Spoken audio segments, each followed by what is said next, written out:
for doing this. It's an honor again and a pleasure. And thanks in advance for joining us.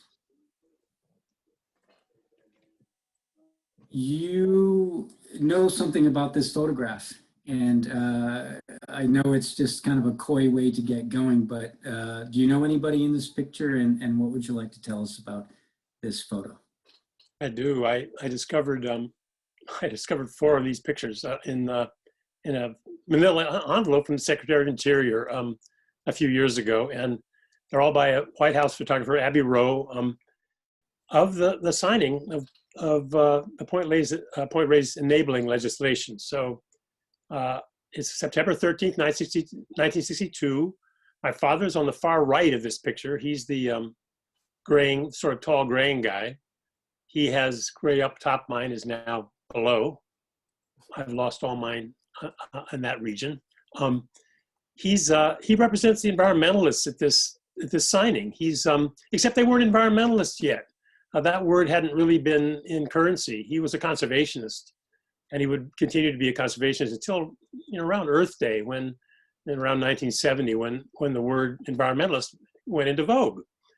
On the far left of this picture is Wayne Aspinall of Colorado, Congressman of Colorado. It's fortunate they have these 2 guys at opposite ends of the room, because Wayne Aspinall is sort of the scourge of the conservation movement at this stage. He's successfully stopped passage of the Wilderness Act for about 7 years. He will, by the time in 2 more years, he will have succeeded in stopping this Wilderness Bill for 7 years, just stalling it in committee. My dad once said of him, dream after dream of ours has been dashed on the stony continents of Aspinall. And they liked each other, but they fought a lot. At Kennedy's right, to the right of John Kennedy, is Clem Miller, who's the author of the Point Reyes enabling legislation. And he's sort of the point man in the campaign to make this park happen. And that's why he's so happy. He suspects at this moment that this will be the high point of his career. He's only been a congressman for 2 years, but he thinks this is going to be his crowning achievement.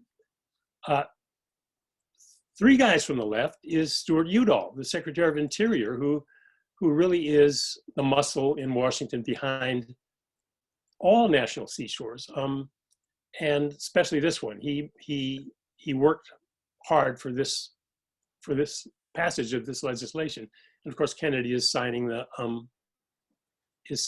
bill. There's a little pile to the right of Kennedy with all the signing pens. I have one before me now. Those pens in that pile that my dad passed on to me, and so it's a big moment. The poignant thing about this picture is that they look so happy to me. They look so triumphant. And this picture is such a nice glossy, has a feeling of being fresh from the darkroom to me. The black and whites are so, the contrasts are so strong. The photographer Abby Rowe actually studied with Ansel Adams, so that's where he got so contrasty, I think. But the poignancy is that Kennedy, who's signing the bill, has a year and 9 days left before his assassination. And Clem Miller, who stands right behind him, really thought this was going to be the high point. Well, he has only 28 days left to live before the plane crash that kills him. So, to me, what's sad about it is we can't question any of these guys about their intent that day, what they hoped for this national seashore. And that's too bad, because that is the issue being debated right now. My father's role in this was to, among other things, lobby on both coasts for this bill. He lobbied out here, he lobbied in Washington. He published this book, Island in Time, the Point Reyes Peninsula, by Harold Gilliam, the great Chronicle environmental writer, probably the greatest environmental writer we had ever, in a newspaper, and commissioned him to do the text. Phil High did the pictures. sort of my dad's go-to photographer. And my dad's system in those days, his custom, was to hand out copies of the book, of any book that the Sierra Club published that was that had relevance to legislation that was coming up. And you can see the book under everybody's hand. Clem Miller, the author of the legislation, has it under his left arm. He's standing looking down at the president. Wayne Aspinall doesn't want his book. He's my dad's enemy, and he's put it on the Resolute desk. Stuart Udall is holding the book in his hand. So this was one of the ways the Sierra Club got its message around through this very vital publishing program that my dad started.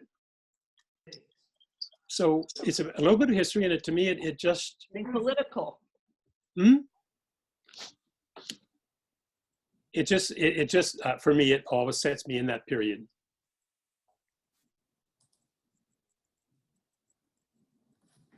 Liz, I don't know if we can mute the crowd until we get through, but let's see how it goes. But I wonder if that's available to you as host. Well, I can mute all, but I don't want to mute you too. So what I'm doing is I am going through and muting everybody one at a time.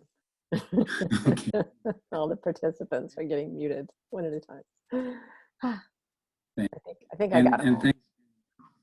So you alluded to this, the intent of the use of the park, as probably most people on the phone know, is very much at issue. Normally, if it's about use of public lands or about leases or about such, grave issues with money involved and so on, things are normally written down, and lawyers and contracts and lawmakers go over them. So one would think that there wouldn't be ambiguity about the use of the park and the intended use of the park, such that even if people unfortunately are not around to be consulted, where is the sort of intrigue and ambiguity coming from in this case?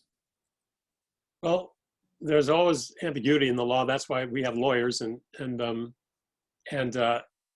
that's why we have the Supreme Court to help interpret them. But there's really no ambiguity in the original intent of any of these folks. What we've heard since, the issue now, of course, is ranching in the park. A third of the National Seashore is in a pastoral zone of beef and dairy ranches. And the argument is being made today that it was, that this is a part and parcel of the park. It was always the intent that that the park would have ranching in it. And in fact, people like our Congressman Jared Huffman, who's taken over more or less the district of Clem Miller, who wrote the law, talks about this beautiful mosaic of rural land, rural working ranches, and wilderness that the park presents to us. This was never the intent of any of the men in this room or any of the people on this coast who fought for it. Marty Griffin in Marin County and Ed Wayburn of the Sierra Club, the people who made this park happen, never saw it that way. The park was first proposed by Connie Worth, of the Park Service, who later became the director of the National Park Service. In 1935, he proposed this park. He never, and he continued to fight for it all the way through to this day, documented in the photograph, because he was in 1951 through 1964. He was the director of the Park Service. He continued to fight for the park. He never mentioned at any stage of his career ranches as being a virtue or an asset in these parks. No mention of ranches. All he talked about was the biodiversity of this place, its nearness to a megalopolis, and its beauty. And Clem Miller, who we see in this picture and who wrote the legislation, never sold this park as ranching as being a virtue of this park. The opposite, completely the opposite. When he argued this case with the case for Point Reyes, for making it a park, in Congress with his colleagues. He didn't use this as a selling point because a congressman at that time, Republicans included, were leery of the idea of commercial ranching in a national park. This is not what we normally think of as being desirable in a national park. So he had to sort of convince them that the ranchers wouldn't be there long. And there was a reason to believe they wouldn't be. So this notion that somehow ranching is a boon in this park and is integral is just false. As far as the founders go, the people in this room, the people who made it happen, were not thinking that way, and they never spoke that way.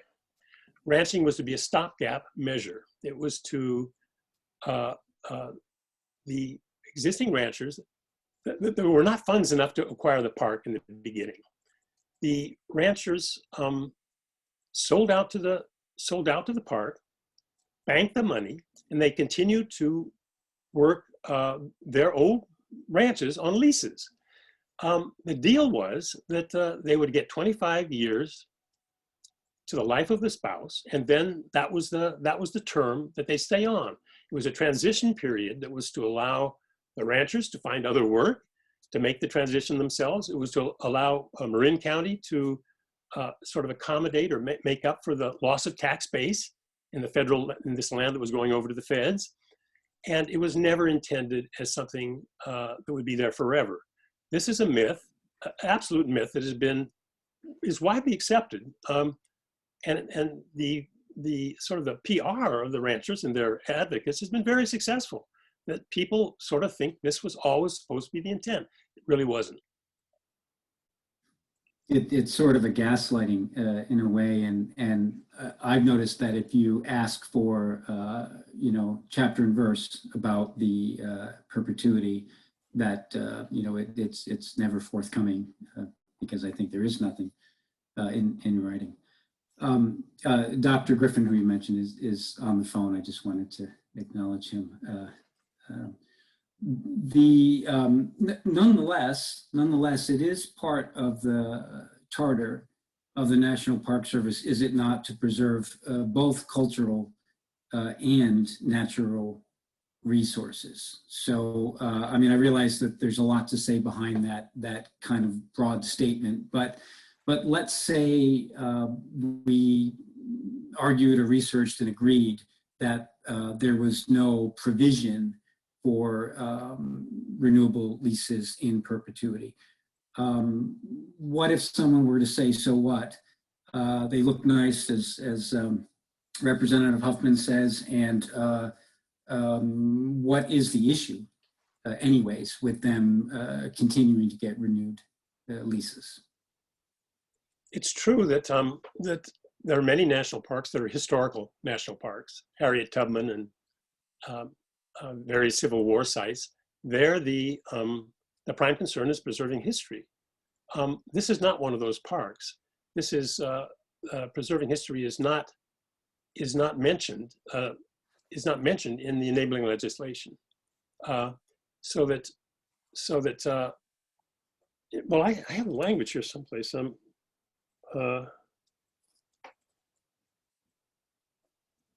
Yeah, what the Clem Miller's law says is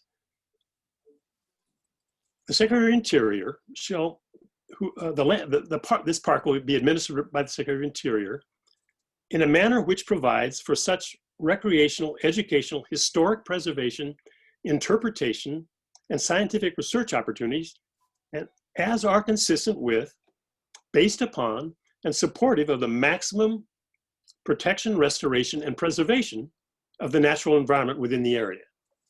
So this is the priority of this park. It is not cultural, it's not historical. By the letter of this law, it is to preserve, to give maximum protection to the environment. And if you think about it for about 5 consecutive seconds, commercial cattle ranching in a park where is incompatible with total maximum preservation of the environment.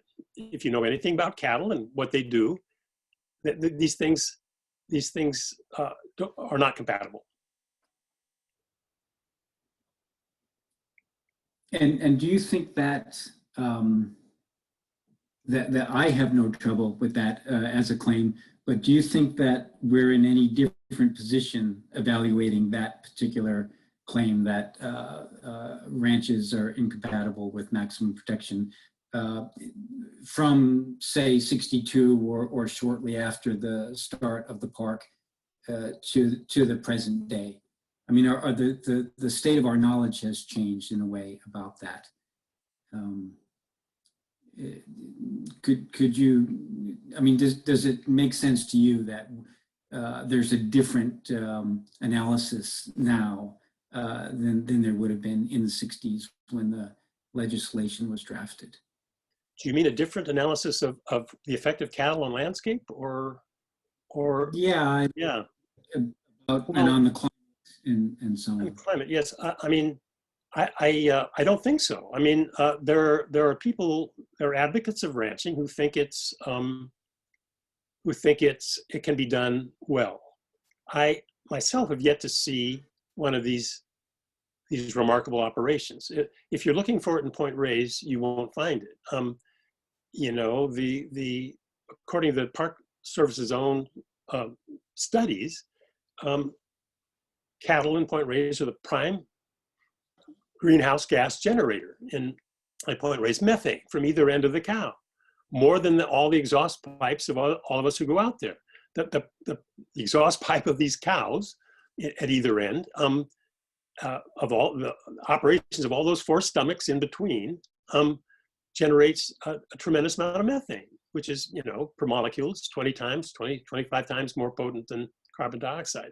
So in that respect, nothing has changed. The Park Service also acknowledges, and as a result of its studies, that Keoho Creek drainage, for example, who drains out to the Pacific from the northern-ish end of the peninsula, is one of the most polluted streams in California, from fecal coliform runoff, nutrient runoff into streams with eutrophication of streams. One of the worst in the States, in a national park. This is not normally what we want in a national park. National parks are sort of symbolic of supposed to be symbolic of how we are supposed to treat the environment. So, no, not in this park. I don't think things have changed in this park. And the attitude of the ranchers, they're good people. They're not bad folks. Very few of them are rich. They're not dilettante, absentee ranchers, but they do have a good thing in this park.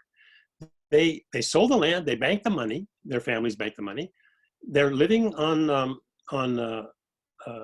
substandard grazing fees, paying maybe a third to a half what most ranchers on private land in Marin have to pay. They're paying token rents for the 1857 classic house in Home Ranch. The owner pays $257 in the Bay Area a month, $247 a month in this real estate market we have in the Bay Area. So it's a good thing they have. The Park Service builds and maintains the fences and roads, which are shattered by milk trucks, as anybody who's been out there knows. They pitch in on buying a barn if a new barn is needed.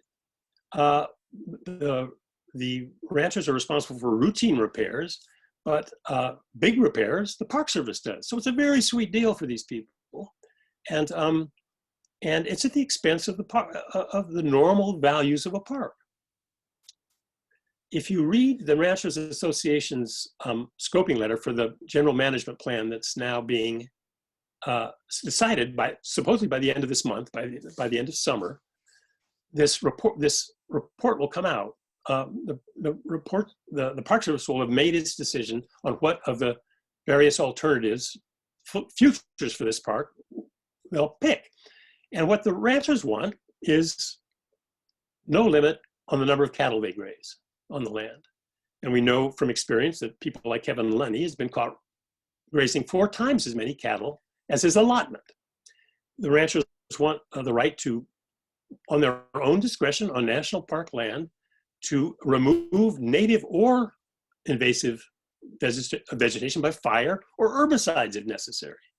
They want rolling leases in perpetuity for their ranches.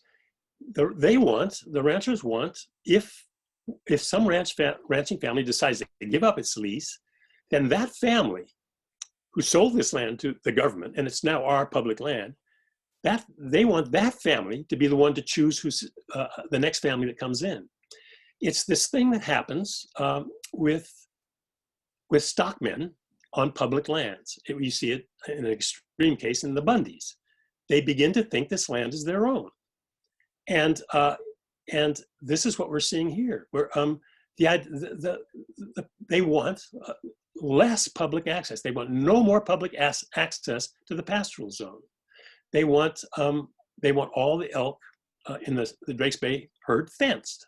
So these are not sensibilities that are compatible with residency or in a national park. And the question I always have is why should taxpayers subsidize private ranching in a national park? How did we get into this fix? How did we get into this fix is maybe a good next. You know what I think is, but it's a funny thing. We environmentalists are dedicated to the cause and we fight for it very hard. But for these ranchers, it's actual livelihood. It's actual money they maintain. And they have outgunned us. They have out-PR'd us, and they've out-schmoozed us with politicians, and they've succeeded. These 24 ranching families in Point Reyes have succeeded in getting Jared Huffman, for example, to take their side against the 4.5 million park visitors who go to see scenery. When you said earlier, it's beautiful, the farms are beautiful, maybe, but your own analysis of the public commentary says otherwise. It says that people don't, one of the things that Huffman argues is that people go to these, they like to see these farmlands they go through. No, they don't. They drive through the ranches to get to the beaches and to get to the trails. They don't stop at the ranches. There's no interpretation program in these ranches. In fact, the ranchers run park visitors, the owners of the land, off. It's common practice. They will run you off the ranch, even though you have every right to be there. I was run off of home ranch. A guy attempted to, Gino Lucchesi, the owner, attempted to run me off. Came up to me very fast on the middle of the road past his ranch house, said, you don't belong here. He had a lot of fake Park Service signs set up at either end of the ranch. He found the Park Service sign maker and contracted him to do these signs.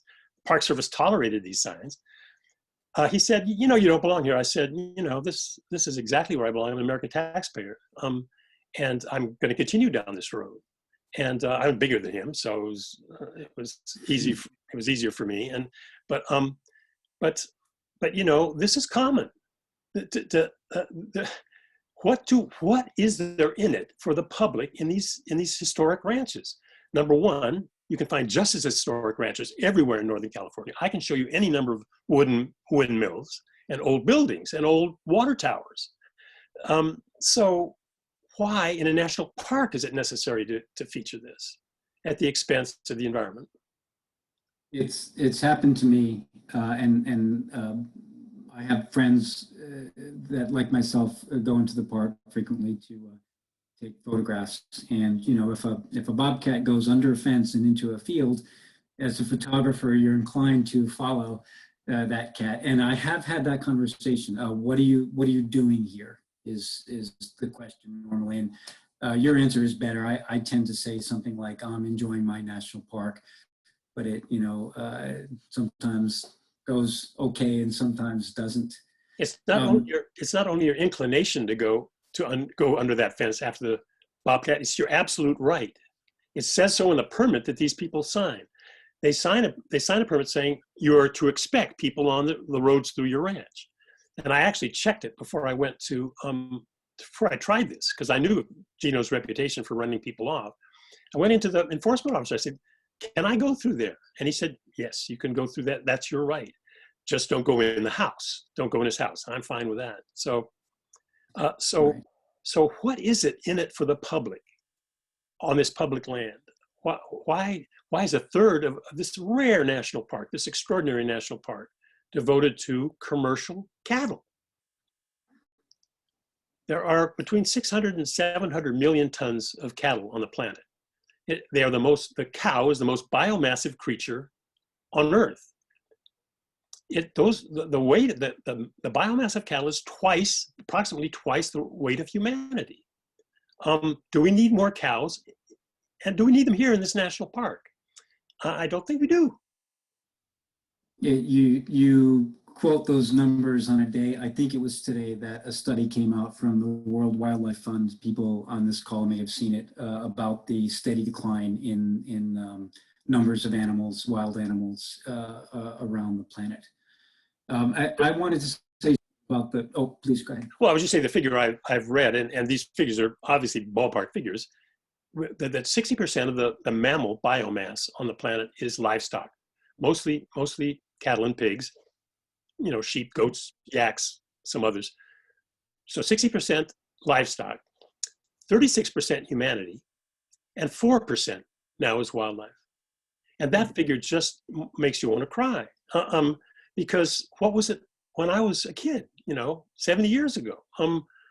I don't know what the numbers were, but I know they were better than that. And of course, 10,000 years ago, it was 98.67% wildlife and a couple of domestic dogs, So wildlife hasn't done too well in the age of man.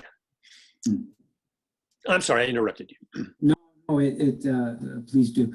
You mentioned the general management plan, and it might have gone by a little quickly. I bet there are some people on the phone who are all over it, but just to make sure that is explicated here properly, could you say a little bit more about the general management plan? What's in it? What's the purpose of it? And sort of what the current status of it is?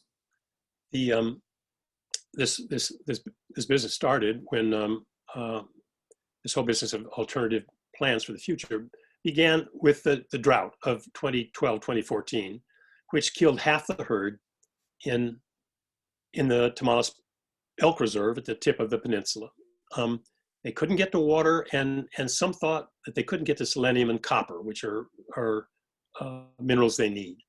It's not exactly sure what proportion of was the problem. The problem was the fence. The problem was the elk-proof fence built at the behest of the ranchers to keep the elk out of there, not out of there, but out of the rest of the park.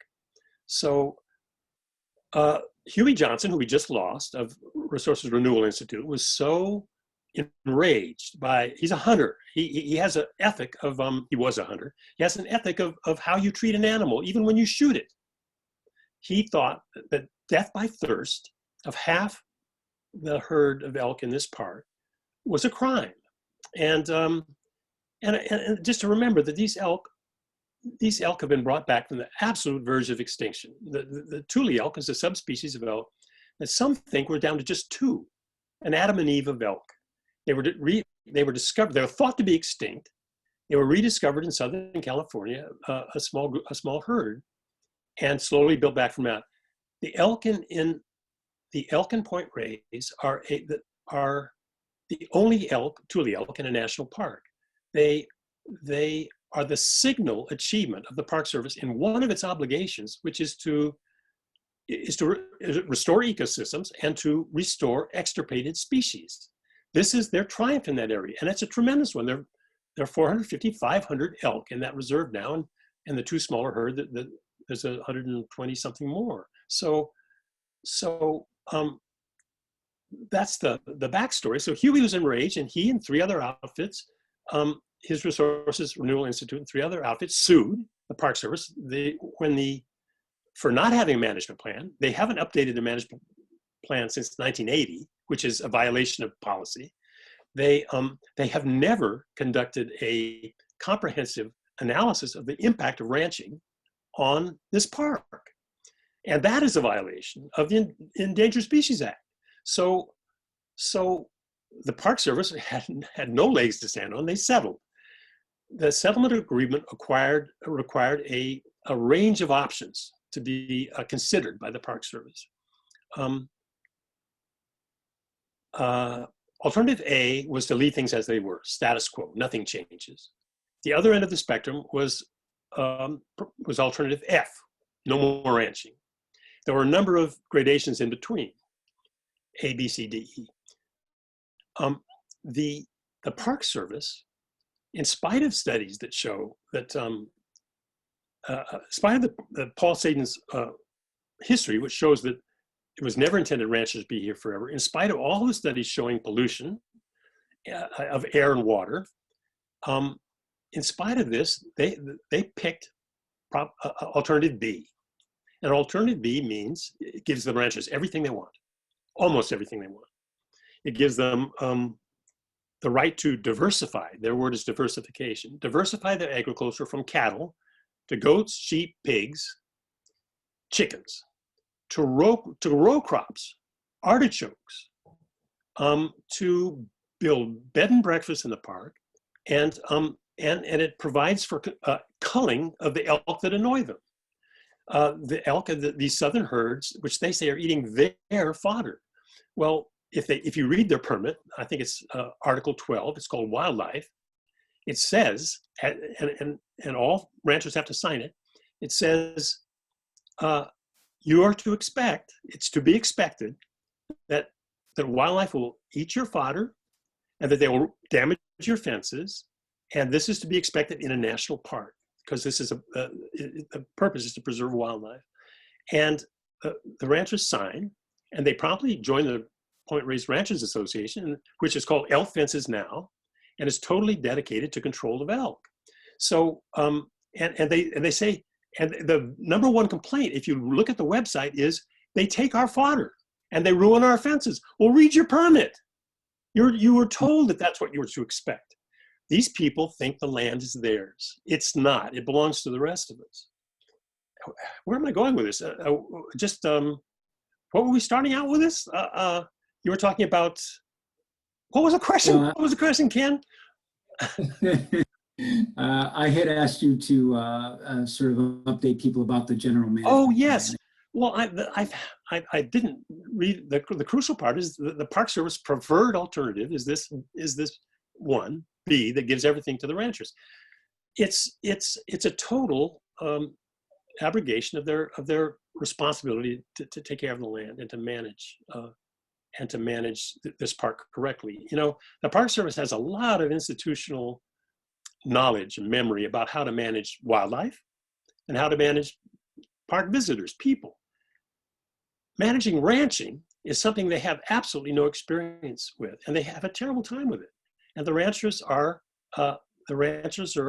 outmaneuvering them. There's among some of the ground you covered there, I wanted to mention that there is some concern among people who are knowledgeable and paying close attention that the current conditions may cause another die-off of the elk north of the fence. I mean, there could be controversial arguments one way or the other, but there have been elk carcasses, and there are ever-drying conditions and fires nearby and so on. So I just wanted to throw that in there. When you mention diversification, which always sounds like something we're supposed to be in favor of, it's a good word in general.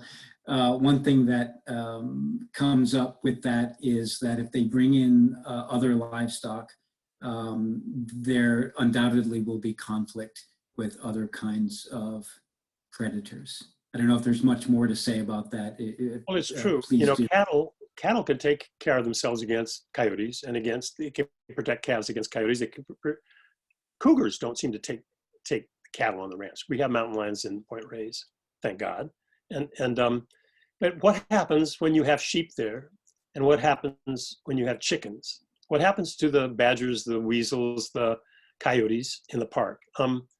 We know, well, we can't prove it, but there's no question that ranchers take some now, and occasionally have shot elk. Can't be proved, so I should probably withdraw it. But what is going to happen when you begin to have, you know, the history of the West, and you know how ranchers respond to predators. What happens when the row crops, beans, and which they're talking about, beans and artichokes, what happens to folks like you and me who already are getting run off the land when that land is artichokes? I mean, our land, it's our land. We're taxpayers, we're American citizens, we're park visitors. That park is for us. What happens when artichokes get in there? You know, it's not going to be good. And has Jared Huffman thought that through? I don't think so. Jared Huffman, is one of his ideas for culling elk to make it sort of PC is let's invite the Indians to do it.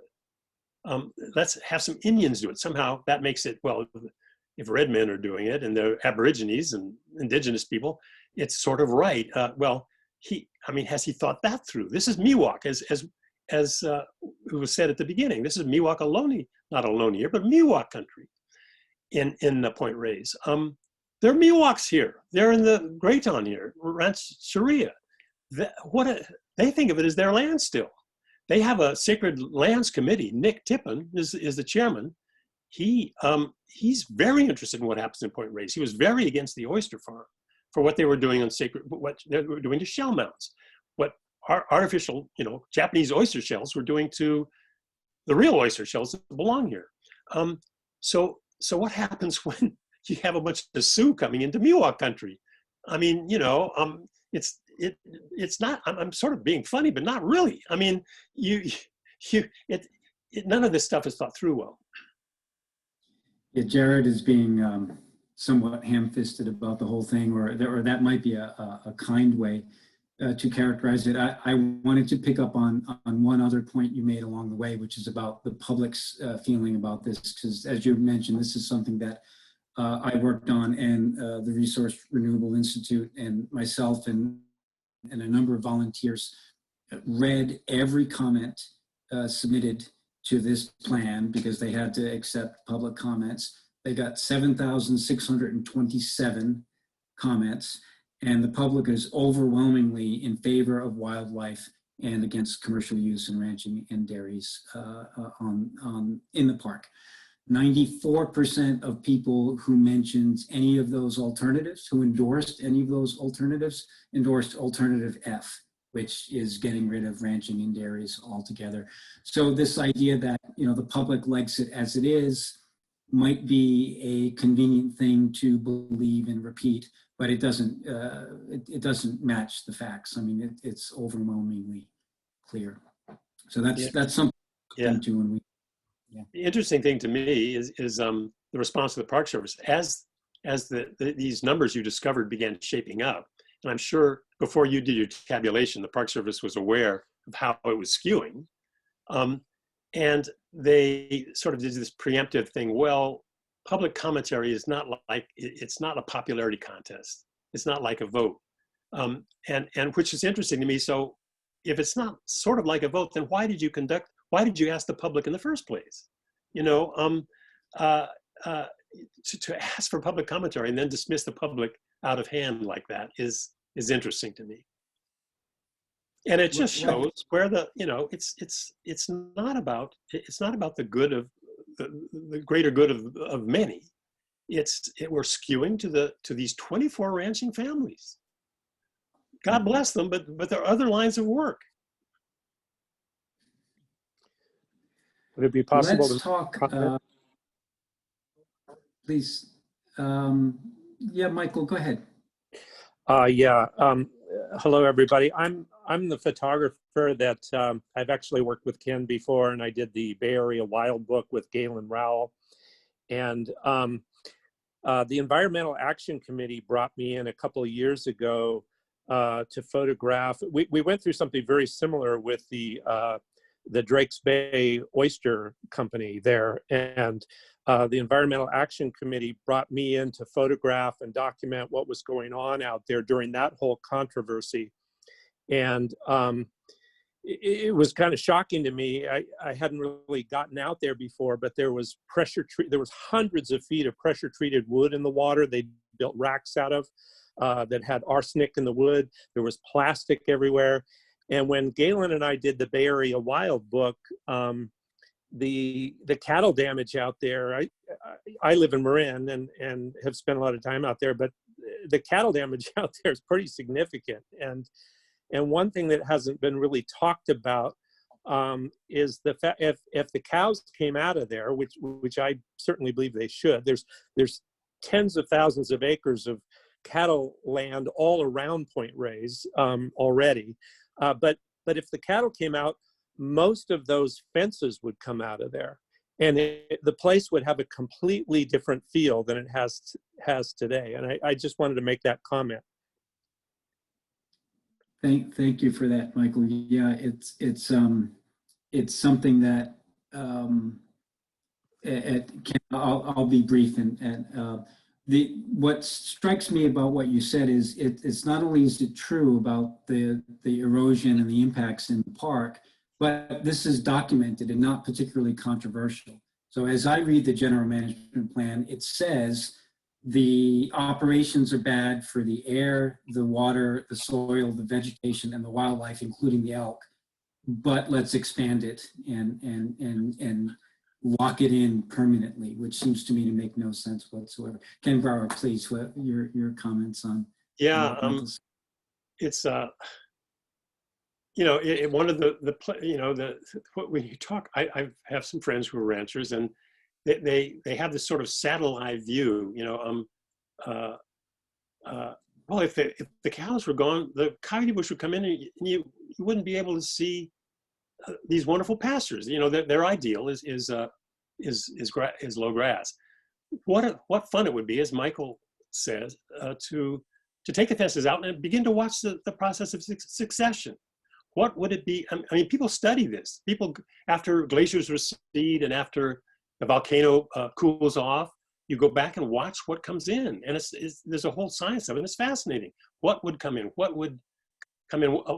If out at H Ranch and I Ranch out there, which is now lots of silage, where they plow, where the disker goes through every season. And you have these huge flocks of ravens following the tractor to eat the macerated nestling birds and stuff that are eaten. Suppose instead of having that short grass, you had habitat for birds, for other animals, and watch it come back in. It would be fascinating. And don't forget that the whole of Point Reyes National Seashore was a ranch.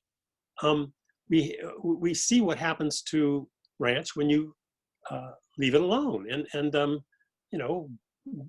Bear Valley a trail was a road, was a ranch road, and look what we have there now.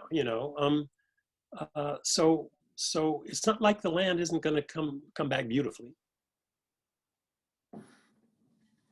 We thanks again for that, Michael. And the last topic that we sort of wanted to cover, and we can throw it open for more questions, is we were starting to touch on it already, is what the park might be. So Ken, I know this is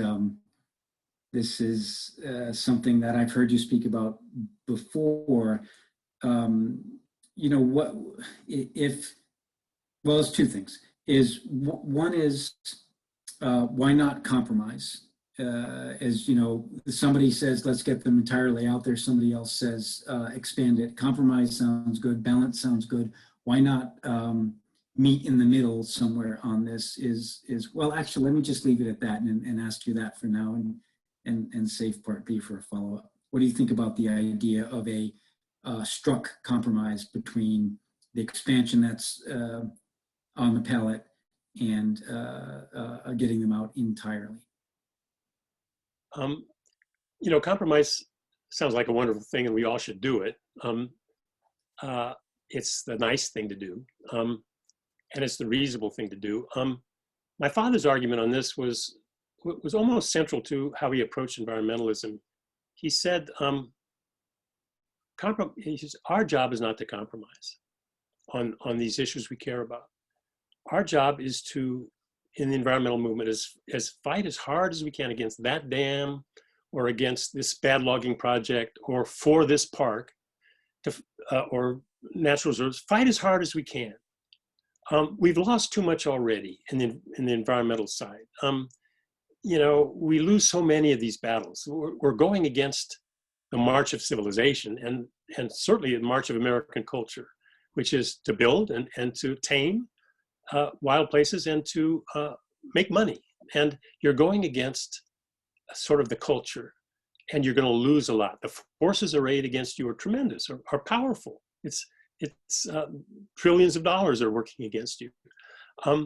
So your job is not to cave in. It's to argue as hard as you can here for your position. And let somebody else compromise. Let the politicians compromise, is what he said.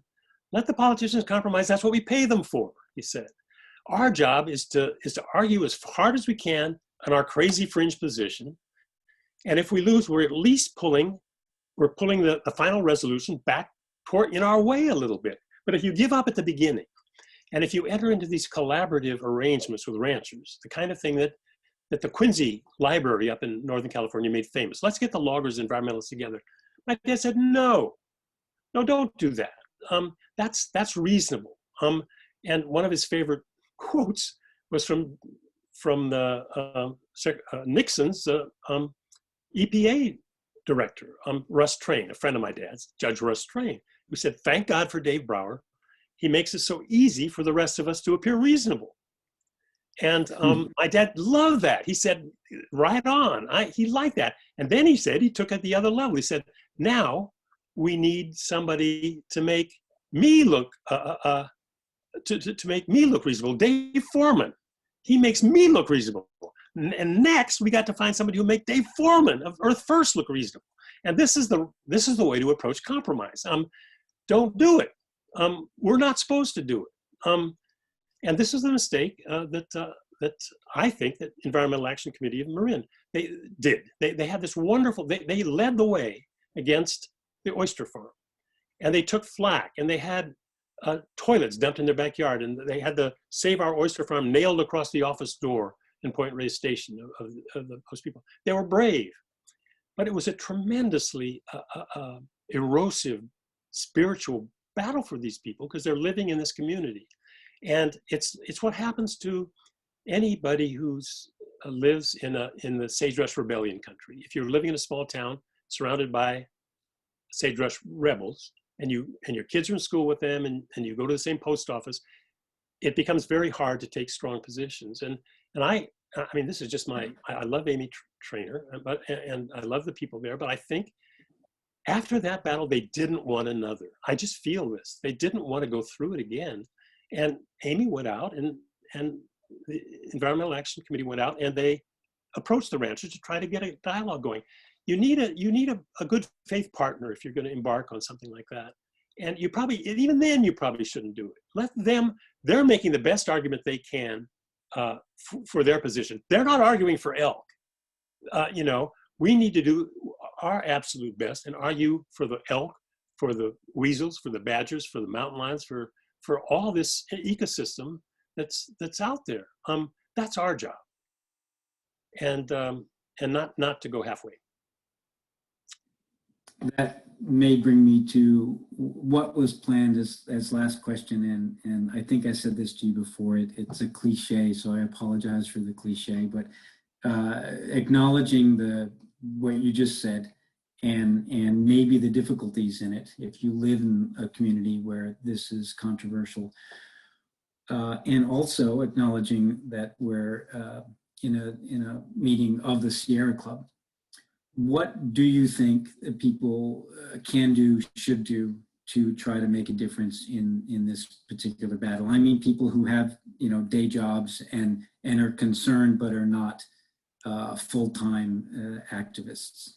What can be done? Well, I would wish that people I wish Sierra Club people would put a little more pressure on the leadership to come to a more environmental position. I'm disappointed by the Sierra Club's position. I think I don't quite understand why. This is a legacy of the Sierra Club. This park my dad's work as the first ED, one of our great presidents, Ed Wayburn, fought very hard for this park. It's a legacy of the Sierra Club. And I think it should be defended better than it is by the Sierra Club. And the Sierra Club has taken no real position on it. They've taken, I think, a namby-pamby position. And they need to be strongly against ranching. It's clear cut. If you're an environmentalist, the issues here are so stark. All we've talked about, the pollution, the water pollution, air pollution, this erosion of the fields. I mean, just go to any ranch, watch these multiple lanes of traffic through pastures. It's clear what's happened. There's other things that aren't clear, that you have to be a little closer to the ground and know some of the people in the cast of characters. The effect on the spirit and the morale of the Park Service. I don't think anybody thinks about that. I know there are probably some park staff in the Seashore who think it's just great to support ranching. But I know that this is not why Park Service people join this agency. It's not to be cattle managers. They go because they love wild nature, the outdoors, and wildlife. They're in a position in this park where they know what they should be doing. The political forces, from the Huffmans and the Feinsteins, and God knows from the Trump administration, most of this stuff is coming down from Interior. It's not being manufactured even at the regional level. These are policies that or pressures that are being exerted from up high. One of the problems being in the Park Service is it's not a good place to fall on your sword, because they'll let you do it and get the next guy in. It's hard to be a brave superintendent of a national park and stick up for your park. I can count on my finger, a couple on the fingers of one hand, instances where it's happened. Happened in Grand Canyon a couple of years ago. There was going to be a big uranium mine on the rim, and a huge imitation Disneyland right on the Navajo reservation, right at the edge of Grand Canyon. And he said, "Not on my watch." And I almost cried, because it's not what you hear from Park Service superintendents. So I know they're suffering, and I know Cicely Muldoon in her time there knew what she should be doing in her park, but she really doesn't have that decision-making power. So I know it's tough on park morale to have to live in this regime.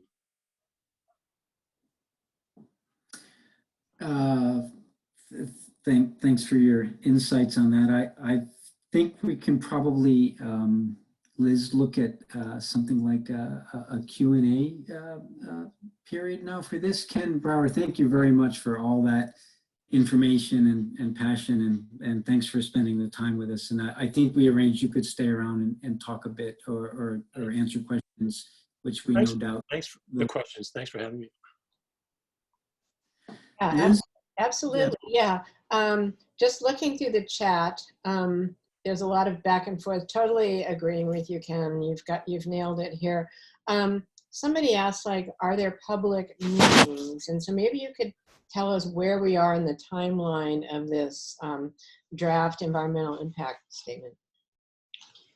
Well, it's supposed to have been out months ago, and now we hear it's going to be out by the end of the summer, which is in 10, 11 days, and so that's when they said. But they've got a lot on their plate, especially in the park right now. I mean, they're fighting Woodward Fire, and so who knows? But it's not a hard timeline as far as I can see, because it's been shifted. Goalposts have been moving. Yeah, your comment about the very wimpy response from the Sierra Club was kind of a kick in the gut. Should we, I don't know, should we be all writing to Michael Brune and say, hey, get off your duff and do something about this? Or what do you recommend? It's been so long since I've been in the Sierra Club. I've done books for them since my dad was kicked out.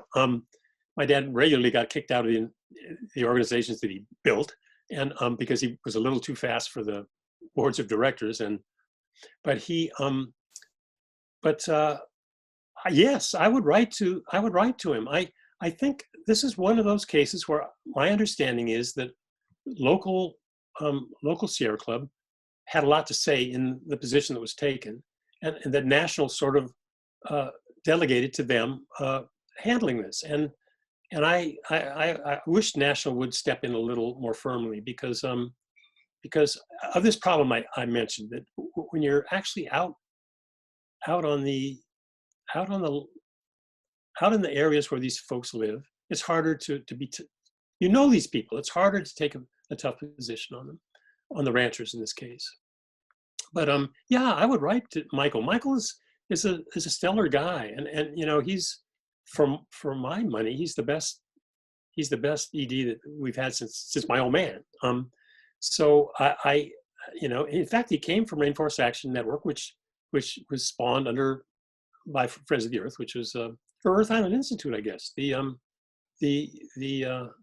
one of my dad's later outfits. So, you know, he's the real thing, and yeah, he should try to step up, I think. Okay, sounds like a good deal. We can write to him, and you know, their office is right here in Oakland. I think he lives in the East Bay, so let's all arrange a meeting with him, huh? Sounds good. All right, all right. So as far as other actions we can take, okay, so somebody asked if there are public meetings. Huffman is still having his town hall meetings, is he not? We can go to those. I don't know when the next one is. You know, Huffman has seemed to be pretty impervious to stuff that has happened so far. I've been to a couple, you know, where he has people in, you know, with signs really giving him a hard time from the back of the room, and he doesn't seem to want to move on it. It's one of the mysteries to me. Why? What explains a guy who supposedly is an environmentalist? He comes from NRDC, doesn't he? And as a lawyer, and why is he taking this position? These 24 families versus the American public, and everybody around the world. It's you know, people around the world are welcome here to this park. I don't understand it. Well, Could I ask you a question? yeah, go ahead. Oh, thank you. I had a question for Ken. Ken, we saw the playbook during the last Lunny go-round with the oyster farm, in which Alice Waters, Chez Panisse got involved and everything. And it's likely that this battle, if it becomes a battle, hopefully it will be sort of, the ranchers will use the organic foodie angle. And I'm wondering if you have any thoughts about how to counter that.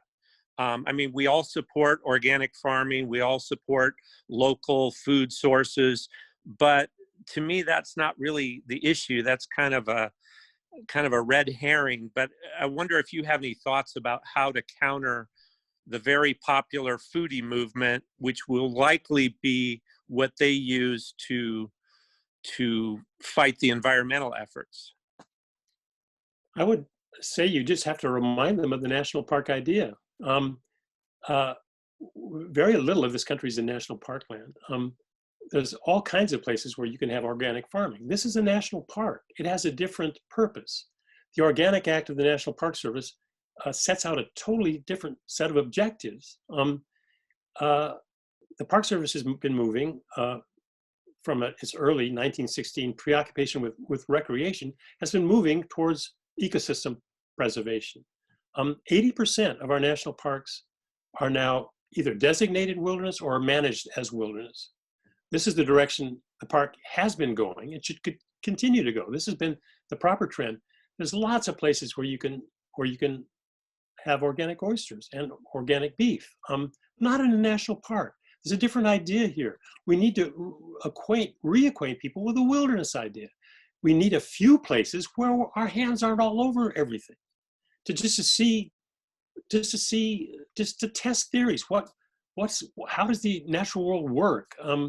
How does it work without us throwing our wrenches into the gears? You know, these are important ideas that I think we have to refresh people on. People like Michael Pollan and Alice Waters. My dad could not pay in Alice's restaurant. She wouldn't let him pay because she was a fan of my dad's. And Michael Pollan is tremendous in his area.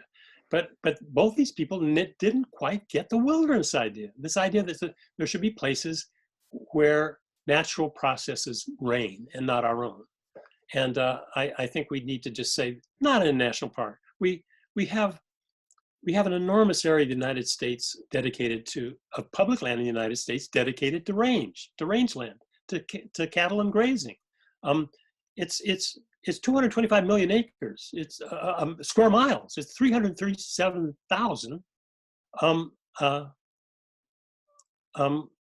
acres. It's an area the size of California, Washington, Oregon combined are now dedicated to private leasehold ranchers working public lands. We don't need to include the 100 square miles of Point Reyes or the 18,000 acres of the pastoral zone. We don't need that. We can do without it. If we can't succeed without turning that into organic beef, then we're screwed anyway.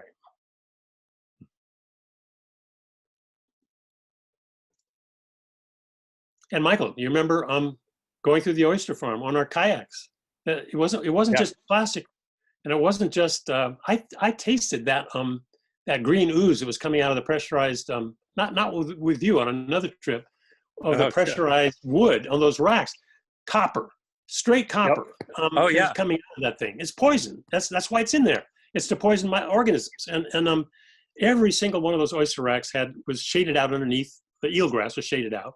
There were trails all through the eelgrass where the props of the oyster boats had chopped it, and there was oyster sacks everywhere. And the people like Michael Pollan said, "Oh, it's a wonderful pure source of protein." Well, it's not.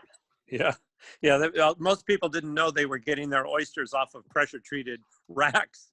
But what a spectacular place. All those little leopard sharks in schools during the mating season. I mean, what an absolutely rare and spectacular place that Drake's Estero is. And I think likewise Point Reyes, National Seashore, it's, some of those meadows might fill in a little bit, but if they got all those fences out of there and put more elk out there, the elk would keep a lot of those meadows naturally open too. I mean, the whole thing would, Aldo Leopold style, the whole thing could go back and we could see what it's like to restore that property. The elk did a good job since the Pleistocene there, they were the predominant grazer on Point Reyes Peninsula. What you say is true. I think we need to remind ourselves sometimes what an extraordinary park this is. I mean, here you have a place with elk, cougars, badgers, mountain beaver, all sorts of weasels, all the songbirds. This is a Pacific flyway. All the raptors are here. All the owls. Mm-hmm. From Inverness Ridge, they're looking down on this incredible marine ecosystem. Great white sharks. More here than any place in the triangle. Blue whales, killer whales, humpback whales, gray whales coming by every time, elephant seals, harbor seals, fur seals, these two ecosystems coming together within 25 miles of San Francisco and megalopolis. There's nothing like this. There's nothing like this anywhere in the nation. And we have to remember when we're arguing against oysters in the park or organic beef in the pastoral zone, this is an extraordinary opportunity we have. It's a gift, and we're so lucky to have this resource. Yeah, this should be a priority of the Sierra Club for sure, and hopefully the Action Network out there will step it up too. It's too bad they're kind of shell shocked, but that thing with Lunny got really nasty. I mean, I was involved as their photographer, and we made a brochure that was distributed that showed that pressure treated wood. And I mean, there was it got pretty hot and heavy, but that's what you have to do. You got to fight for victories. You got to fight. Yep. Yeah, I'm wondering if either of our Kens, as far as talking about going forward, okay, the EIR produced by the Park Service, which undoubtedly is going to want to choose alternative B, which is keep the cattle and all the other bad things that Ken Brower has talked about. After that, lawsuits. What else? What do we have to look forward to here? Well, lawsuits for sure, and I mean, there's no question about that, and people are thinking about that already. I wish we'd done a better job of engaging the public. I don't quite understand why we've not done better at presenting this case, because so many people do care about this part, and I guess it's again this problem of the people who, with the real vested interest, are these ranching families who are really playing hardball and playing hard. And we just, in the movement, we just haven't gotten together. We have so much to worry about. You know, Bruce Hamilton of the club told me this when I urged him to try to get a better position on Point Reyes, is, you know, we have a lot going on. And we have Trump to deal with, which is something nobody's ever had to deal with before. So I can understand that this place is being it's getting a little bit of short shrift, but I still wish we'd done a better job of engaging folks, and it's up to every one of us, you know, to if they care to do better. Yeah, lessons learned. Could I ask the two Kens to talk about the issue that's percolating out there right now about the Thule elk that are behind the fence at in the Thule Elk Preserve at Tomales Point? There's a concern now that we're going to see another massive die-off like we did in 2014 because they are fenced off and there is no water available. Can you guys comment on that at all? Can you want to? I can start. I'm sure you know more about it than I. Ken had mentioned along the way that in, I think it was 2013, 14, 15, there was a drought. And if people aren't familiar, in the north end of the park, there's a peninsula, and there's an 8-foot tall fence coast to coast. The east coast is Tomales Bay, and the west coast is the Pacific Ocean. And so there's the main herd of elk is behind that fence and cannot freely move south of it. And in that drought, about 250 animals died of 400 or 500.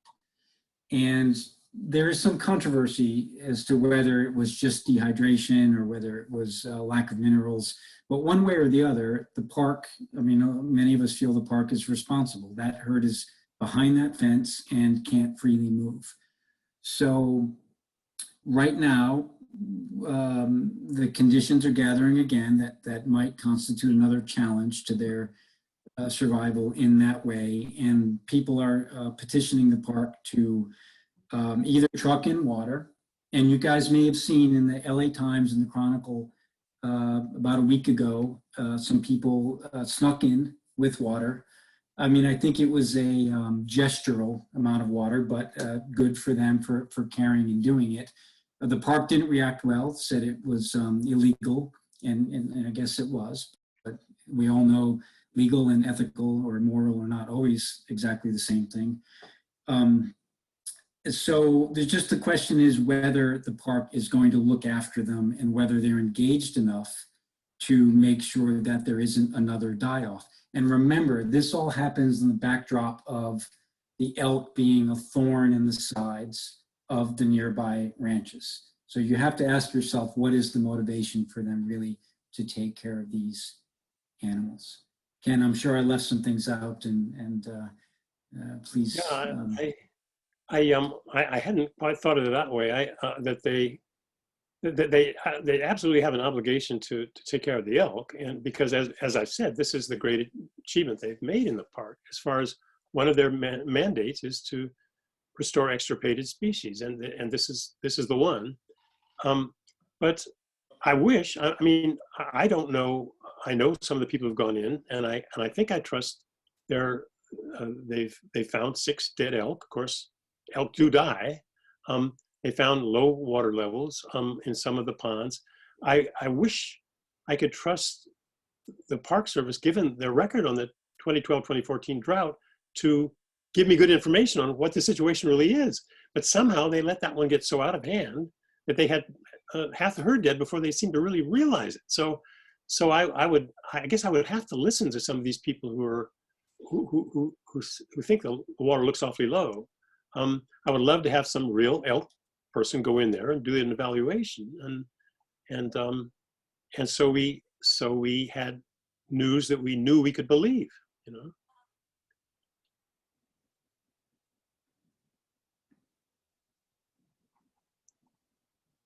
I realize I haven't come up with good ideas for what folks should do. I do think pressure on the club, or trying to get a meeting. I'd love to join a meeting with you guys. If I might even renew my membership after 60 years in the club, if it's a chance to go in and talk to Michael Broom. I've met Michael a couple of times, and we've exchanged pleasantries. But anyway, yeah, I think that would be something to do. How can you let this legacy of your own outfit sort of go by the wayside? I'd ask him. Ken, I wanted to mention earlier when you spoke about Representative Huffman's position on it, and you know, there is this idea that he's maybe a goner, his mind is made up, and that's that. The only sort of plausible or, you know, interesting theory that I've heard as to why he has such a blind spot about this is not really a direct answer, but sort of a proxy answer, that Dianne Feinstein is in favor of the ranches, and that Jared has aspirations to be senator from California. And so, you know, to me, it's a very interesting question, because Jared's excellent on the environment, all up and down. He says things like we have to do everything we can to fight climate change and so on. And he puts his money where his mouth is, except in his own backyard. I described it to him on his Facebook page as reverse NIMBYism, quote, reverse NIMBYism. And he didn't like it. And he told me to give it a rest. And we had an unpleasant exchange after that. So it is a curiosity. I don't think it's wasting one's breath to contact your congressperson anyways. I don't think he's beyond the reach of the majority view of his constituents, but it does seem that he's entrenched on one side. Okay, and the toucans, there are a number of organizations that are advocating for Point Reyes and the Tule elk. There is an organization called forelk.org. There's the Western Watersheds Project, which was one of the groups that sued in the first place. There are other organizations out there. Can you tell us about them, and maybe put a contact in the chat if you know it? Ken, you? Well, the Renewable Resources Institute is the group that, so it was they, Western Watersheds, and the Center for Biological Diversity that were the litigants in the lawsuit, the big lawsuit that brought about the general management plan that kind of got the ball rolling and has got us where we are today. I mean, we're a little bit behind the 8 ball as far as the powers that be, but at least there's a fight. So Western Watersheds, RRI, and CBD, Center for Biological Diversity, are the groups that I think of. For Elk, I also think is an excellent, active, young, dedicated group. What they've done is they focused on the elk, and it's a good idea as sort of a totem species. There is the general issue in Point Reyes about, well, the other species and the health of the environment and so on. And I don't mean to imply those people are blind to it, but their sort of first focus is the elk. So if that motivates you, forelk.org, as you put in there, Liz, is good. And I'll get the website and I'll paste it in. RRI has a website that it's not called RRI. It's a name for this, or website for this particular sub-project of theirs, and I'll get it and paste it in the chat here. Thank you, Ken. Yes, And I sort of wish, I kind of wish that for the elk would more often sort of refer to the whole. I agree with Ken that I think that the way we should think about elk is like a totem animal, is as a sort of a keystone animal in a political way to call attention to this much larger problem of the whole ecosystem. We got to think ecosystem, and these elk are representative of all these other animals that we've been talking about: the cougars, the badgers, everybody who lives here, because that's what's at stake. The elk are just one animal, and I myself wish that that they would kind of occasionally say that and expand it to, hey, these elk represent a whole ecosystem, or symbolic of a whole system that we need to watch out for. But this group, I have to say, is the group that's causing a stir in the press with these actions that they're doing. So they're calling attention to the problem better than the sort of staid and more less theatrical of us have failed to do. I have a question. I don't know, we're not doing the raising hand things here. Can I jump in here for a minute? Okay, so there's a bunch of groups. Laura Cunningham's Point Reyes Rewilding Network is one of them, and Julie Phillips, Nature-Based Teaching at naturebasedteaching.com. She's the foremost expert on elk. Really, everybody here should be looking at her stuff. And this conglomeration of groups that's been meeting every other week on Zoom, and it's Diane Gentile is the one leading the groups and organizing them, has put out a citizens action guide. And everyone in the Sierra Club should have access to the Citizens Action Guide, because it also tells who to write, and it keeps getting added to all the time. So it's really a fantastic resource for who to write, what to write, and like the organizations that are working really hard on this issue. So I'm not quite sure how to get that to, maybe by putting it on the Sierra Club website, maybe, which I started to write down, and then something happened when I was writing it down and I lost it. So maybe you could put that up on the screen again and show everybody.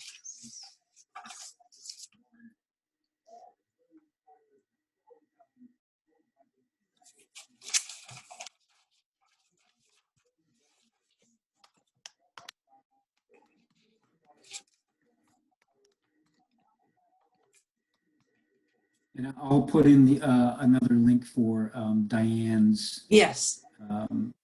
Yeah. Yeah, because I'm sure Diane Gentile would like to have more input, more people. We're trying to get as many people as possible. So that would be very cool. Thank you. right. Thank you, Linda. Those are the right name. I had pasted earlier about Julie and Laura, who are fantastic experts, real authorities, Right, on this.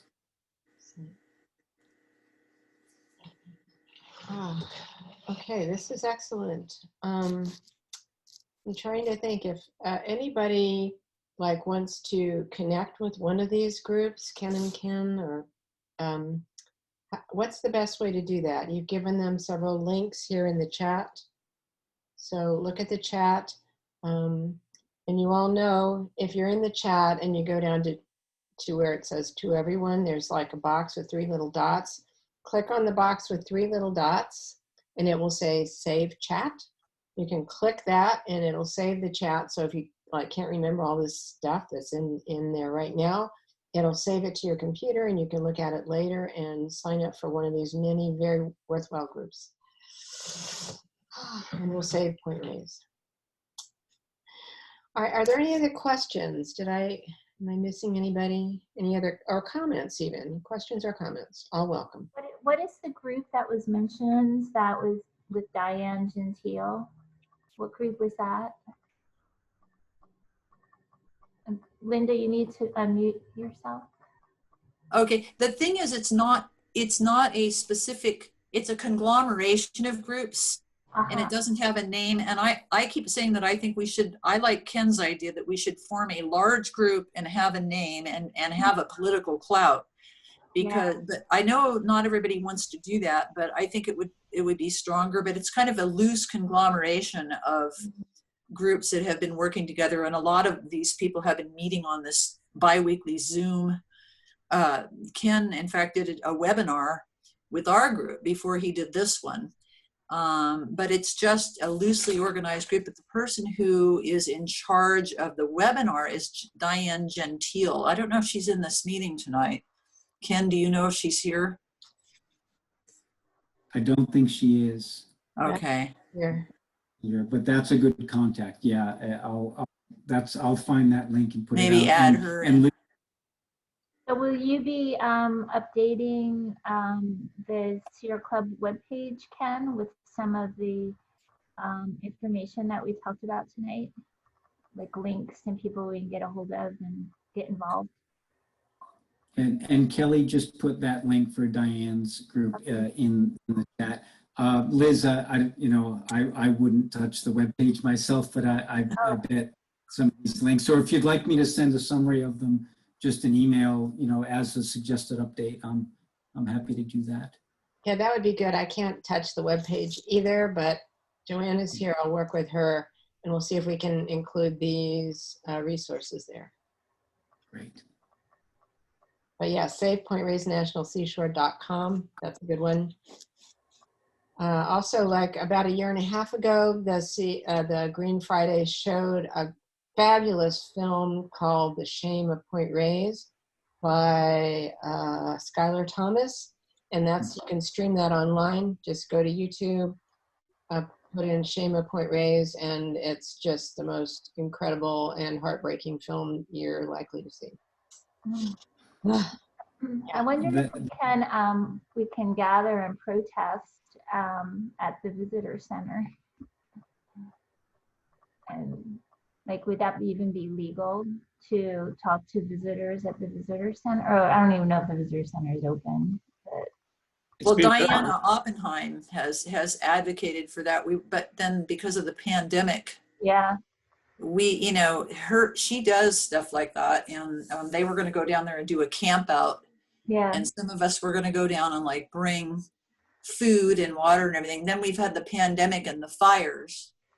So it's. But Four Elk, in fact, did have a couple of actions or staked out the visitor center and had signs and talked to people. So they weren't arrested. So they actually did that numerous times in Diane, because I've been to several of them, and they were allowed to be in the area that they were at the visitor center as long as you stayed in that specific area. And it was very informative. It wasn't like yelling in people's faces or anything.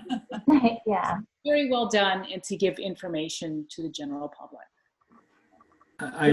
This is Ken Brower. I was going to say that civic action or guide that you talk about is online, because if you could add that to the mix of these links, that would be, because I hadn't heard of that.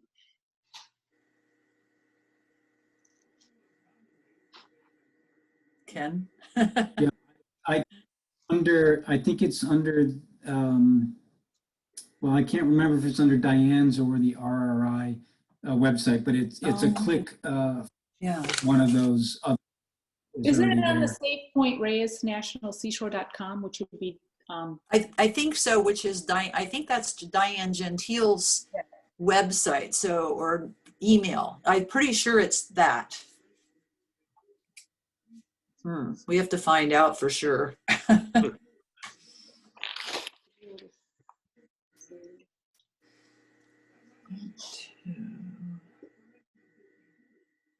I have it here. Let's see. Where did I get this? We'll get it there. I was saying I had gone to a couple of those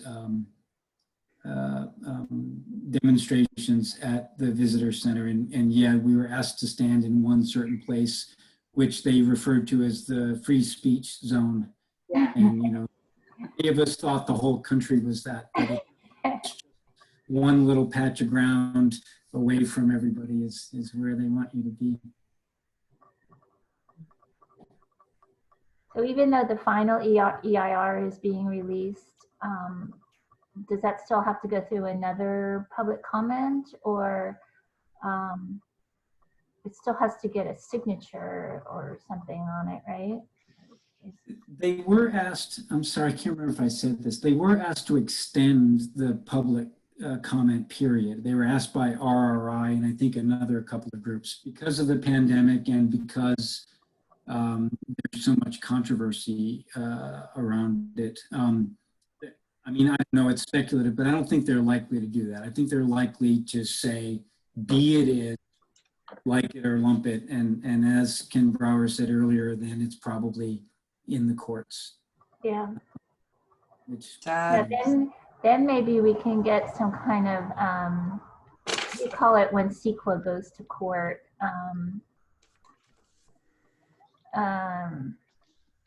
Like if we get the judge to say, you know, cows don't belong, you know, cows do damage to the environment in the sensitive area, they need to leave. If we get the judge to say that, then it will actually be in the books and it may even help other places.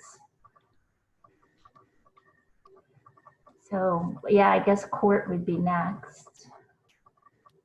Does the Sierra Club have like a budget for going to court? Good question. I know I'm in coho salmon recovery and the fish swim through Tomales Bay to head into Lagunitas and Alima. We spend a lot of money on coho salmon recovery. Are there any, you said that the Tomales Bay is very polluted. Someone said that. Is there any place where I could get some information on like when do they test the water there? Who's responsible for making sure the water is safe and clean?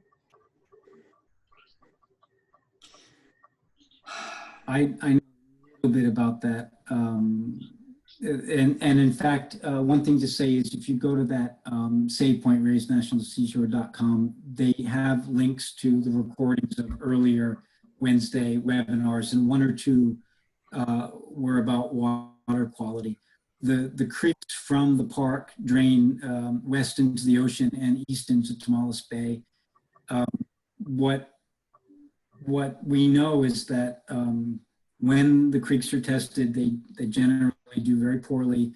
There is the state regional water quality board that has the power to levy fines and take legal action. And what generally happens, this was presented at one of those webinars, generally they do tests, they fail miserably, and then the board issues exemptions and rubber stamps exemptions, usually with some verbiage towards remedial action that needs to be taken. And that happens, and then a year later it repeats, and a year later it repeats. So that particular webinar, there was, I think, a call to write to the water boards about that. I don't know what came of it, how many people did it, if they react at all. A lot of us did. I can answer that. Okay. A lot of us did, and they just wrote letters back saying that there was no evidence for water pollution. That's what they actually said. And they just don't, they're not responsive, and they don't, unless you can come up with some kind of scientific, like written documents or whatever, then they don't, they'll just write back and say, because I have letters sitting right here where they wrote back to several people in the group who wrote to them, and they denied that there's water pollution. They just denied. Yeah. Well, could we get the water tested? Can the Sierra Club pull together some money and test the water? The water is tested. I know some of the people who do the testing. It's weird that they would respond like that, because the Park Service 2013 watershed assessment said that these are some of the most polluted creeks around. So the Park Service in its assessment says there's pollution. So Can you find that and send that out? Because I've been asking about that ever since I joined these groups. I said, where is that documentation? Where do we find it? So that we can show it back to the water control or quality control boards who deny it and say, oh, there's no written proof of that or something. But like you're saying there is, but I don't know, no one seemed to know where to locate that. It would be really nice to actually have that. In this case, the streams they talk about most are the ones that are running west into the Pacific. So Tamales might be a separate problem. Of course, Tamales gets pollution from the other side, from the mainland side too. And I know a guy, Dominique Richard, who does the testing, and I could ask him what the what this score is. But I certainly could, I think can find the citation on that 2013 watershed assessment by the Park Service. Okay. And you might even be able to Google that. Just White Reyes. Okay. Watershed. By the parks. Yeah, and there are databases that are maintained. And when you look at it, the water quality testing is done very sporadically and very infrequently. There is no good program for monitoring water quality on Point Reyes, either in Tamales Bay or on the Pacific Ocean. And the other thing you see is that the Regional Water Board is only in charge of water that drains into the Tamales Creek watershed. So all the water that drains to the Pacific Ocean is like not their problem. That's not something that the Regional Water Board, something they have to deal with. Oh. The Coastal Conservancy, or Maybe. because those are water, I guess they're not waters of the state when it's in the ocean, but there still are rules for pollution of dumping polluted water into the ocean. There is some work with the California Coastal Commission, and especially with Charles Lester, who's been, some of us have asked about this, and he says there is something the Coastal Commission could do. Of course, he got kicked out by, he, as we know, but too bad because he's a good man, so there's possible action there too. Coastal Commission has some purview apparently, even though it's isn't there the commission, and then there's also the California Coastal Conservancy. So they're actually two separate organizations, correct? Yes, the commission is a sort of quasi-official organization that actually has some political weight. I mean, some institutional governmental weight. And although it's funny, it's quasi. It's quasi. Mm-hmm. Quasi, so no.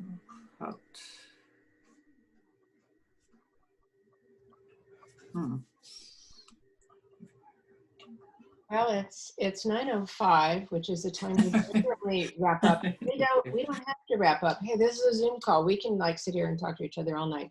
I just no, and I think that'd be great because this has been a terrific discussion, and I'm just feeling a whole lot of energy in this group to try to do something to save Point Reyes. Absolutely. Yeah. I just want to take this break to say thank you everyone for coming. About half the people have already signed off, the attendees. Mm-hmm.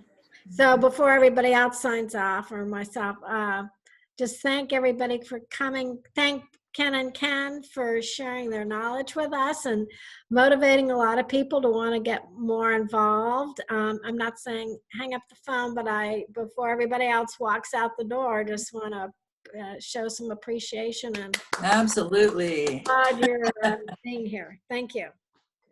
Thanks. Oh, I have a quick comment. I did write to the California Coastal Conservancy. I've written to a lot of agencies and I asked them what their position was on this, and I didn't get anything back. I wrote to Alan Carlton, who is supposedly the federal chair of the federal parks committee of the Sierra Club of the San Francisco Bay. And, you know, and I said their position was really weak because he was the one that wrote the comment for the public comments for the EIR. And he basically said, oh, we could do a compromise with the ranchers and have a better plan or something. Anyway, so when I wrote to him a long 2-page letter detailing why the Sierra Club should be on alternative F, which is no ranching, all he sent back to me was, thank you for your opinion. That's what he said back to me. So I'm looking for more people to write to in the Sierra Club. So I'm going to try Michael Brune, you know, since he's the kind of head of the national chapter. But sometimes you don't always get, I wrote to the Marine Mammal Center. I said, I think it should be your concern also because there are marine mammals that are being polluted by the water there. And I have like a lot of connections with them, but they didn't even answer me. So I think a lot of people don't want to take a position, which is kind of unfortunate, but we just have to keep pushing for it anyway, no matter what. But yeah, thank you. This was a really, really good session. I really appreciate the Sierra Club and Ken Brower and Ken Booley and everybody who's taken part in it. Thank you so much. Can you hear my voice? Yeah. Can anybody hear me? Yes. This is just a note on the side. The dairy industry itself is sort of going down the tubes because more people are consuming the non-dairy products. In fact, the Canadian dietary guidelines came out and eliminated dairy from their dietary guidelines. And Really? the US is in the process. They should be coming out very soon with their 2020 updated guidelines. And they've had dairy on there. And Physicians Committee for Responsible Medicine, and a lot of groups have tried to convince them they need to look at the science and get dairy out of the thing, because there's too many people that have health problems related to dairy. It's not necessary for good nutrition. So there's pressure on the USDA committee, dietary committee, to eliminate the dairy. So they're sort of going down. And the American Medical Association has gone ahead and made a statement that people do not need dairy. It should not be on the dietary guidelines for the US. That's the American Medical Association. So keep that in mind. It's, you know, they're sort of having a rough time. They're depending on the government for money to keep them going. And they got this situation with the US population. And Canada's already done it. Got dairy off their dietary guidelines. It causes so many health problems, so many. I suffered myself for 42 years before I found a doctor that recognized it. And even the glorious Mayo Clinic did not pick it up when I was 8 years old. So it is an issue. And it's just another sign of what's happening to the dairy industry. So they're hanging in by a thread. Yeah, they're hanging in not really just because of medical opinion, but because they've been on a downslide forever. You know, Yeah. There's tens of thousands of gallons, millions of gallons of milk dumped every year, and Yeah. and overproduction, and and they know it. They're addicted to overproduction, and so a lot of that milk's being dumped, and it's a real pollution problem. Dumped milk. There it is. There you go. That photographer mentioned that there was the issue of the foodies, and other people have mentioned food scarcity. And when they snuck through the slaughter back in Marin after 20 years being banned, a lot of us were thinking that developing these new niche markets to replace the dairy was part of the plan, because that would cut the expenses of making local slaughter close to Point Reyes. So they didn't have to truck all these animals off to Petaluma, you know, or even further. So I think that, you know, Part of the idea that it's only 23 ranchers or whatever is sort of a misnomer, because they have huge tentacles that have been in place and plans in place. And they're already addressing the replacement of dairy, because we all know that that is going down. It's down. They have tentacles out into the community, in the finance people. Is it the tourism? Is it the food scarcity and the foodies, the small business, the tax revenue, and these done deals? We had so many letters, we had so many speakers, just like Kenneth said, people don't really want it, but they have this bucolic narrative that they have built for decades into the community. So it's almost like a cultural identity in counties like Marin that believe this, that don't have the energy to understand strong arguments like Ken's, which I believe in 100%. That argument is good. But then Gerard sneaking in, slaughter like in the Thanksgiving break, and no matter how many people came and talked and how many letters were signed, it seemed like a done deal. The ranchers showed up. It seemed like a done deal by the legislators, the people that were voting on it. Is that going to happen to us? I mean, it seems like there's things like we don't understand all the tentacles beyond just the 23 ranchers that hook in, like the malt and, all the organizations, even the youth hostels have, and the education into the educational community that say, we are bucolic, we are cows, we are cheese, it's our business. How do we address that? And the done deals that are done by the legislators. It seems. There's also these tremendously powerful farm bureaus that support ranching. Huey, who we just lost, talks about as a resources director for the state how powerful these farm bureaus are, and they're outfits like Malt, that are on the side of ranching in the park. So yes, the tentacles are varied and they're out there. It's a powerful business. This idea of local food and slow food and food security and so on, what's interesting about it is it divides people who might otherwise be clear in their views about a national park, because it's typically a liberal issue, it's a progressive issue. It sounds very good, and in a pandemic, it sounds very good. When it comes to me, I try to point out that if you're interested in food security, beef is not really where you put $30 a pound sirloin, that is not really where you put your attention.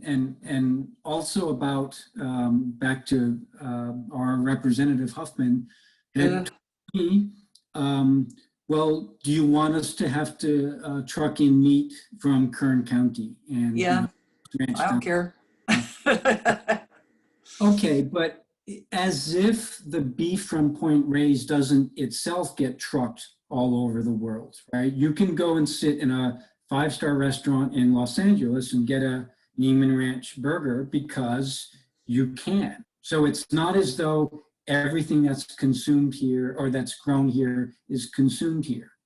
If you want to count the greenhouse gases of trucks bringing food in, then you have to count the greenhouse gases of trucks bringing this food out. And people who have a view of it forget to mention that consistently. So Judy, you said a lot of things. I just wanted to chip in some thoughts on part of what you said. Thank you, thanks. Oh, can I say, apparently, I just read something from Diane Gentile, but I didn't get the whole gist of it, but apparently Malt is under investigation for having deals behind the scenes with the Park Service. And so right now that's going on. So I just saw the link to some articles and they said they were going to send more to us. So yeah. There you go. There you go. someone gave me a Christmas present to something like National Seashore Management or something. And I said, oh, I can't do that. I think they're like mulch. I don't think they're for the wilderness. And so I looked at their site and they had the cow scenes in the grassland. And I called them and I said, well, how did you vote on this? What do you think about Gerard's plan to renew the leases for the next 25 years or whatever? And they did not get back to me. I finally had to, I don't know how I found out that they were for the leases. And they were the management for the park. Oh, Some organization, I'm sorry, I can't tell you which one it was. But they made it look like they were responsible for managing the park. Mm-hmm. All right. Oh my God. It seems hope. I really like the idea of you guys trying to put together all the groups, and so they can sort of learn from each other and maybe make more impact. mhm. Like when I went to one of those actions at the center, we stood there and it was so well organized, but nobody, we weren't allowed to leaflet. Nobody talked to anybody that was coming in or out of the center. I hate to say it. It was a beautiful action. It was well organized, but as far as the impact, you know.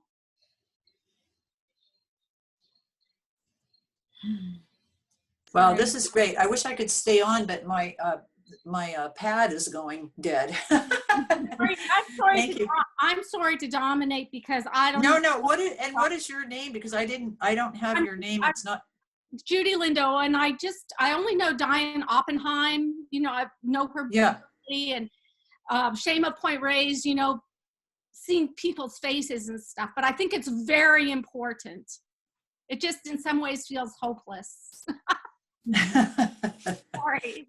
Yeah, I get that feeling too, but we got to keep working on it. So, gosh, thank you, everybody. I'm going to sign out. Thank you, Ken. You. Both Thank Kens, so much. This is really, really great. And thank you, Sierra Club. I'll be back in touch. Thanks for setting it up. Thanks, Linda. Thanks, everybody. Thank you. Thanks, everybody. Thank you. Bye. Bye. And Bye. and everybody. Hey, everybody. Good Okay. night. Thanks for Good being night. here. See you next month about the tree people. Yep. See everybody. Bye, Bev.